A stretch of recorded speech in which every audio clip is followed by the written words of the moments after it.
ሰዎች ኢትስ አክቹዋሊ ኮንፈርም ተደርጓል። አያቶላ አሊ ኻሜኒ ከዚህ በኋላ በህይወት የሉም፣ ወር ደግሞ ተገድለዋል፣ አሳሲኔት ተደርገዋል። ጠዋት በነበረው ጥቃት ሞርኒንግ ላይ በነበረው ጥቃት እንግዲህ መገደላቸው ተነግሯል። ረብል ወር ደግሞ ከነበረው ከፈሻ ውስጥ በአሁኑ ሰዓት ላይ ቦዲያቸው ወር ደግሞ አስክሬናቸው መገኘቱ የተነገረ የሚገኘው ከ1979 ዓ.ም ጀምሮ ኢራንን በማስተዳደር የሚታወቁት አያቶላ ታላቁ መሪ እንግዲህ አያቶላ አሊ ኻሜኒ በአሁኑ ሰዓት ላይ በህይወት የሉም። ኔታንያሁ ከጥቂት ደቂቃዎች በፊት እንግዲህ በዚህ እንትን ላይ ቀርበው በቲቪ ላይ ቀርበው ተናግረው ነበረ።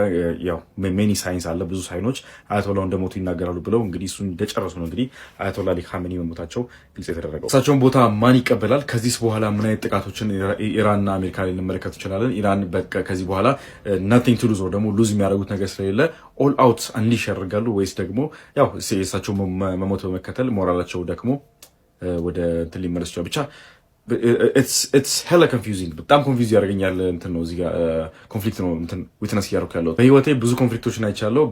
እንደዚህ ሶሻል ሚዲያ ከጀመርኩ ደግሞ 3 ወር ደግሞ 4 የሚሆኑ ኮንፍሊክቶችን ከቨር አድርጌ ያውቃለሁ።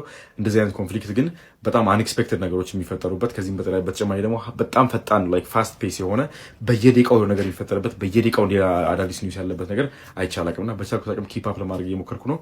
ግን አይ ቲንክ ዲስ ኢዝ ማይ ላስት ቪዲዮ ለዛሬ። ራሴን አሞኛል። አም ጎይንግ ቱ ስሊፕ ፎሎ ማድረጋችሁ እንዳረሱ